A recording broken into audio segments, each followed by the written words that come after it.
writing a hit song is like impossible. I don't even know what that is. So. Yeah, I see. I've tried to write hit songs, but see, I think the fact first, Vanessa, is we need to get the listeners to be able to get the songs out there. So maybe one day, you never know, we could trade something off there. Now, you're of course talking about the single "Amazing." Now, it's been labelled as an inspirational track.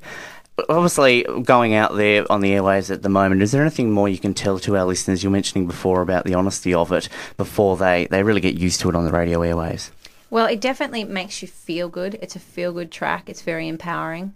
But I try not to speak about the message of the song. I want to leave it open for other people's interpretation of it. I love that from artists, because so many people we've had on the program when we've asked them about the meaning of the song, it's like, take it on board yourself and listen to it. And I know for a fact, whenever I listen to a song, there are so many words and lyrics in the song which you can just connect to so many parts of your life. Exactly. And as a songwriter, I suppose that must feel fantastic when somebody comes to you and says, look, Vanessa, this part of your song, that meant to this moment in my life. Yeah, I like it when you live with a song for a real long time and it means something to you. You adopt it as your thing.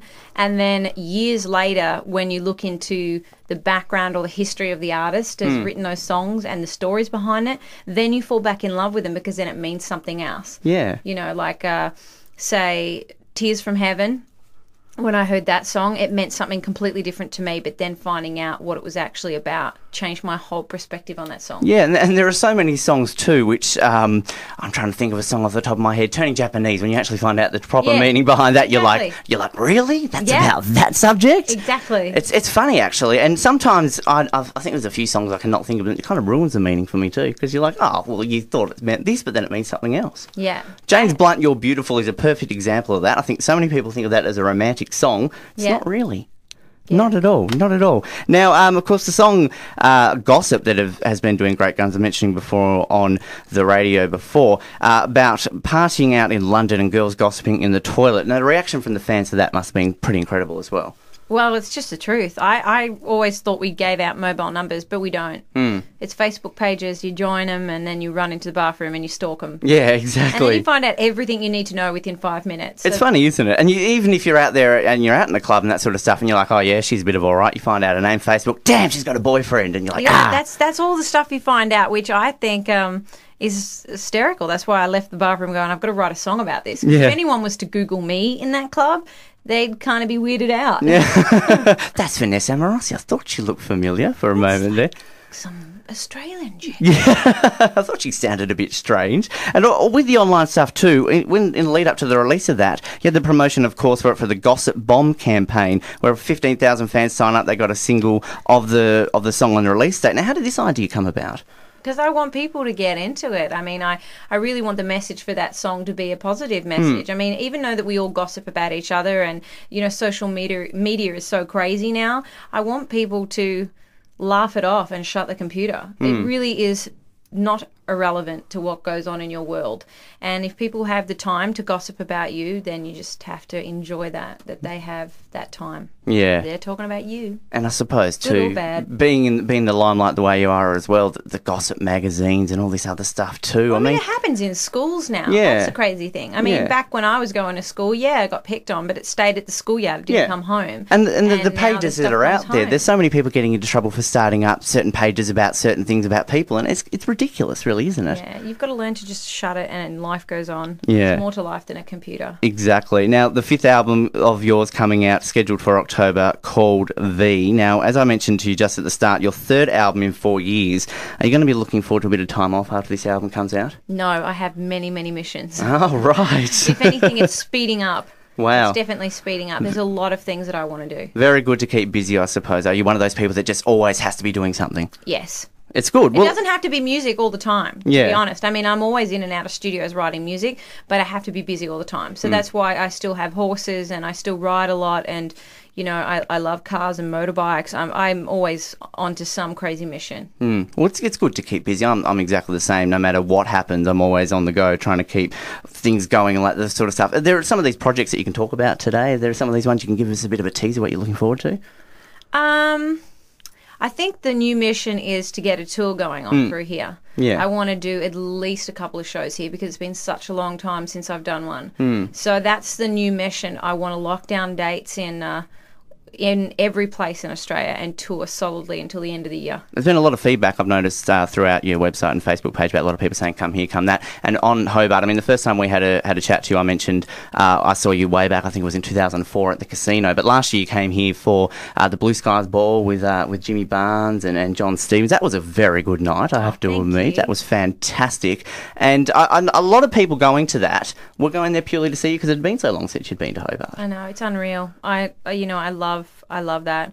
I really need to tour a lot more so I can get that connection, because that's what it's all about. If you can't connect with the people that actually support your record, then you can't write another record. So without that touring, I'm not inspired to go and write another record. It's very hand in hand. And of course, here in Hobart at the moment for the big show tonight at Flamingos, is this a chance too for you to be able to travel the country to some of these smaller venues just to get the songs out there and get a feel for what the fans are really thinking about the tracks as well? No, this is, I want to come out here because I had so many people hitting my website telling me that I haven't been here in a long time. Right. And that it's unfair. And I have some really great hardcore fans here. So I thought, well, seeming that I'm in Sydney, it's only going to be, an hour flight, an hour and a half flight. I've got to do it. So that's the whole reason why I've come down, and I'm going to go out and celebrate with people that love my music. It's like a dress-up night. Everyone's going to be dressed up as me. Wow. I think. As far as I know, that was the concept, which is nuts. So what are you expecting? A lot of red wigs, a lot of tattoos up on the arm? I think it's going to be hilarious. I actually can't wait. I've been looking forward to it all week. And it's a nice thing to be wanted. And that's the fabulous thing about it, because we have had so many people say, come here. And now that we're finally rocking up, just so many people are just writing the craziest stuff of what they're going to be doing, and they can't wait for tonight. It's funny. The reaction has been fantastic. I was saying to you before on the way down here that the amount of people that I know are going there to Flamingos to see you. It's incredible, because the artists that come down here, of course, they come here for their shows, Casino Do Entertainment Centre. It's very rare for an artist to actually go to a nightclub here in Hobart and perform tracks, which I think that the fact you're doing that is brilliant. Well, the whole fact behind it is I just want to hang out. I want to hang out with people that support me. And I'm going to get up and sing a song which won't be much like what I do on the road with my band, because I haven't got my band with me. But I'll definitely get up there and perform whatever. I'm not precious about that. But I'm looking forward to just having a good night and having a few drinks and dancing. There's some poles in the bar. I'll have a go. So you can have a bit of a swing around there. I'll probably fall on my face, but it'll be the fun. Yep, it will be. If you've got your backstage crew there with a camera, you can try and tell them to edit that out, but I'm sure they won't. No, the whole purpose of filming, like at the moment I've been filming everything I've done for the last 3 weeks, is because I want to put something together for people that want to have an understanding of who I am behind the scenes, without the makeup, on the farm, then going to openings of stores and, rock and roll world. I have 2 crazy worlds that go on. So I think that would really connect the dots, and it's personal. It's great to see that, because through pages like Facebook and that, there are a lot of artists who are starting to really do that now and open up and show a behind the scenes look, because a lot of people do wonder. Well, the problem is with behind the scenes, and I've done behind the scenes, is we've got makeup on and we're still glamorous and still gorgeous, and everything that we don't want people to see is taken out.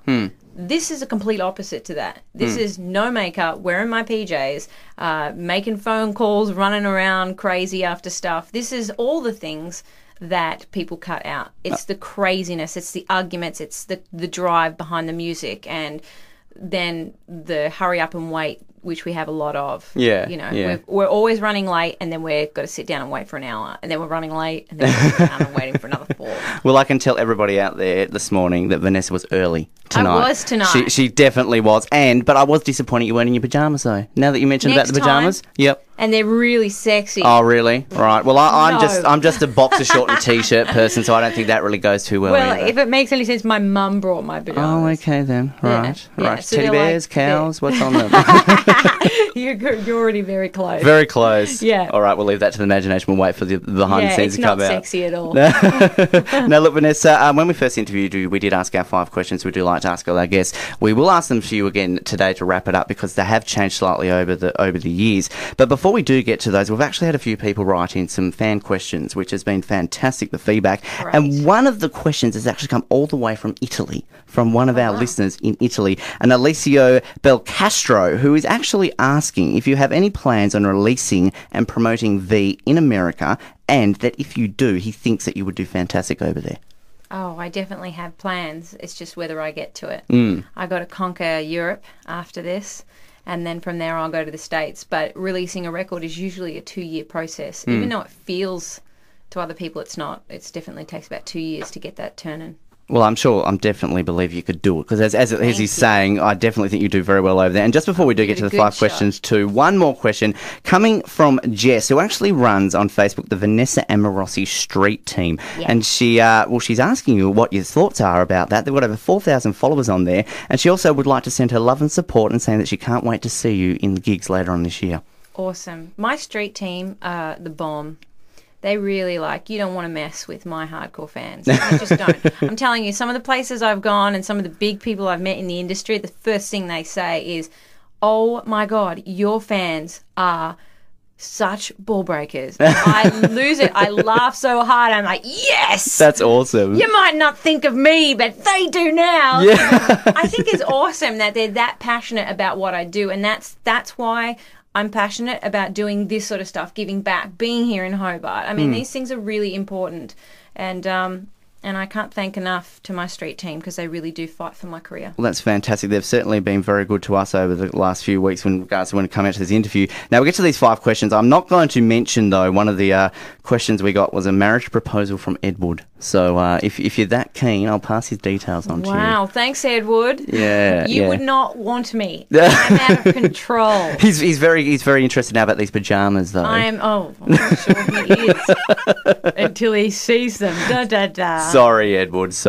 We'll put that on hold. But look, I'm saving you from misery, Edward. you're doing him a favour. I am. So wrapping this up now with a set of 5 questions we'd like to ask. Now, the first 2 haven't changed. So Vanessa Amorosi, question number 1. To see if this bit has changed in 4 years, what is your favourite type of cheese? I put her on the spot straight away. Ooh, I have really no idea. I like the rubbery cheese.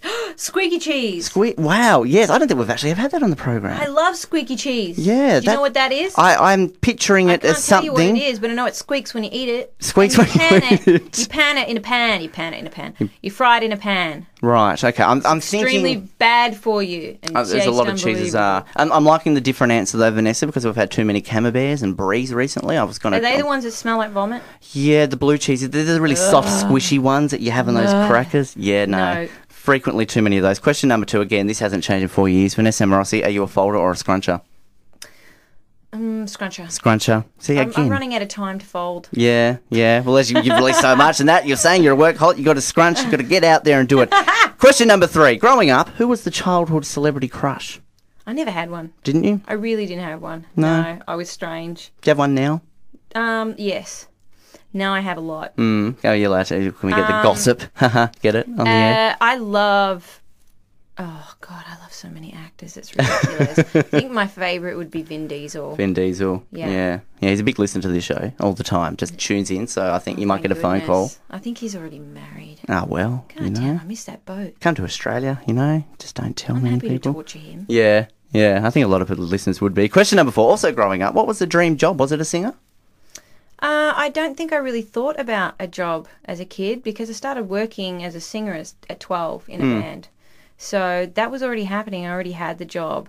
As far as what I wanted to do with the rest of my life, I didn't think about it. It was just happening. Yeah, it just happened. Sure. That's fine. You've got a dream job that a lot of people aspire to anyway, so they can look up to you and hopefully that they can follow your footsteps. And the final question for Vanessa Amorosi this morning on The Brink, when it comes to lollies, do you like to go in for the bite and chew them straight away, or do you like to suck for them for a while and save the flavour? No, I want to eat that just want to straight get away, and I want to eat a bag. If I'm going to do it, I'm going all out. Yeah. I want like mega bag, mega everything, and if I'm going to eat lollies, I'm going to eat chips, I'm going to eat a burger, I'm going to eat all day. Who cares? Just as long as you're happy with what you eat. And I'm not sucking on things. I'm chewing that stuff and just cramming more in. Yeah. Well, we should have brought you some in this morning and we could have put that to a test too. I'm very serious about my food. Yeah. I think a lot of people out there are. Well, Vanessa Amorosi, it has been an absolute privilege to have you here in the studio this morning. Thank you very much for joining us. Good luck with the album and we hope to see you in Hobart in a couple of months' time. I will be. Thank you very much.